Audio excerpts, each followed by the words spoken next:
అందరికీ నమస్కారం. నా పేరు విజయలక్ష్మి వెలంపూడి, ఏలూరు నుంచి మాట్లాడుతున్నాను.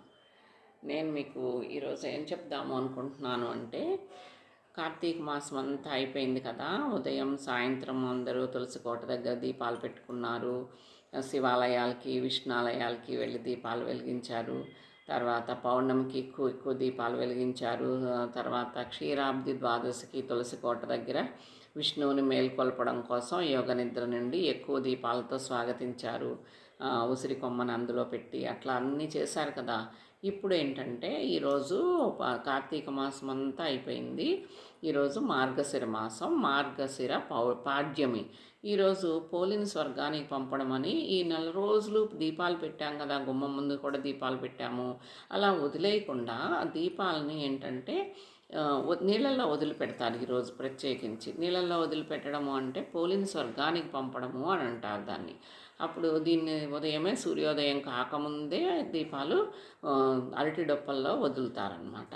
అసలు ఆ పోలిని స్వర్గానికి పంపడం అంటే ఆ కథ ఏంటనేది ఒకసారి తెలుసుకుందాం. ఇది ఇంట్లో కూడా చేస్తారు. దేవాలయాల్లో వదిలిపెట్టే వాళ్ళు అక్కడ దీపాల నీళ్ళల్లో వదిలిపెడతారు. నదుల్లో వదిలిపెడితే మరీ మంచిది, సముద్రంలో అయితే ఇంకా మంచిది. ఎవరికి ఎలా అవకాశం ఉంటే అట్లా వదిలిపెడతారు. సరే, ఆ కథ ఏంటో తెలుసుకుందాం.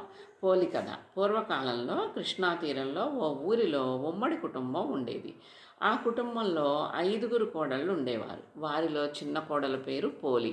పోలికి దైవభక్తి ఎక్కువగా ఉండేది, కానీ ఇది ఆమె అత్తకు నచ్చేది కాదు. తనంతటి భక్తురాలు వేరొకరు లేరని అత్త అనుకుంటూ ఉండేది. అందుకే ఆమెను తక్కువగా చూస్తూ తనను అనుసరించే మిగతా 4 కోడళ్లతో పూజలు వ్రతాలు చేయించేది. కార్తీక మాసం రాగానే అత్త తన చిన్న కోడళ్ళ మినహా మిగిలిన వారందరినీ గుడికి తీసుకుని వెళ్ళేది. చిన్న కోడలు దీపం వెలిగించుకునే అవకాశం లేకుండా ఇంట్లో ఏ పూజా సామాగ్రి ఉండనిచ్చేది కాదు. కానీ పోలి మాత్రం పెరట్లో ఉన్న పత్తి చెట్టు నుంచి కొద్దిగా పత్తిని తీసుకుని ఒత్తులు చేసుకునేది. కవ్వానికి ఉన్న వెన్నని రాసి దీపం వెలిగించేది. ఆ దీపం ఎవ్వరికీ కనిపించకుండా దాని మీద బొట్ట బోర్లించేది. అలా కార్తీక మాసం అంతా చేసింది. మాసంలో చివరి అమావాస్య రోజు అత్త తన కోడళ్లతో గుడికి వెళ్తూ పోలికి తీరిక లేకుండా చేయాలని ఇంట్లో పనులన్నీ చెప్పి వెళ్ళింది. కానీ పోలి మాత్రం పనులు పూర్తి చేసుకుని దీపం వెలిగించింది.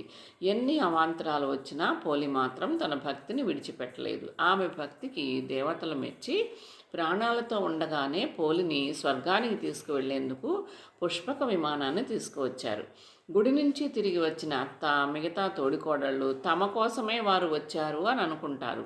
కానీ వాళ్లను కాకుండా పోలిని స్వర్గానికి తీసుకువెళ్తుంటే అత్త మిగిలిన తోడికోడళ్ళు ఆమె కాళ్ళు పట్టుకుని వేలాడుతూ వెళ్లేందుకు ప్రయత్నిస్తారు. కానీ వారి ప్రయత్నాలు ఫలించవు. కల్మషం లేని పోలికి మాత్రమే స్వర్గలోక ప్రాప్తి ఉందని చెప్పి దేవతలు వారిని విడిచిపెట్టి పోలిని స్వర్గానికి తీసుకుని వెళ్తారు. అయితే పోలి పాడ్యం రోజున 30 ఒత్తులతో దీపం వెలిగించాలని శాస్త్ర పండితులు చెప్తారు. దీనివల్ల కార్తీక మాసం మొత్తం దీపం వెలిగించిన పుణ్యం కలుగుతుందని అంటారు. అలాగే ఈరోజు దీపదానం చేయడం కూడా చాలా మంచిదని వారు వివరిస్తున్నారు.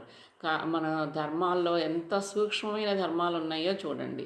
కార్తీక మాసం అంతా చేస్తే మంచిది. ఒకవేళ కార్తీక మాసం అంతా చేయలేకపోతే ఏకాదశి నాడైనా చేయండి, కనీసం క్షీరాబ్ది ద్వాదశి నాడైనా చేయండి, కనీసం పౌర్ణమి నాడైనా చేయండి.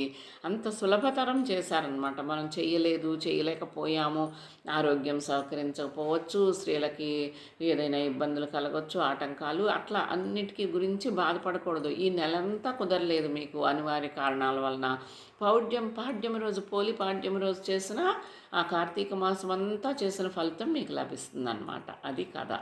అది ఇప్పుడు అట్లా ఇలా మనకి పోలిని స్వర్గానికి పంపడం అంటే ఈరోజు దీపాలు అరటి డొప్పల్లో అలా వదిలిపెడతారు. తులసి మొక్క దగ్గరైనా వదలొచ్చు, ఎట్లయినా చేయొచ్చు అన్నమాట. ఇది కథ. సర్వే జనా సుఖినో భవంతు, సర్వసన్మంగళాని భవంతు. ఏతత్ సర్వం శివార్పణం, కృష్ణార్పణం.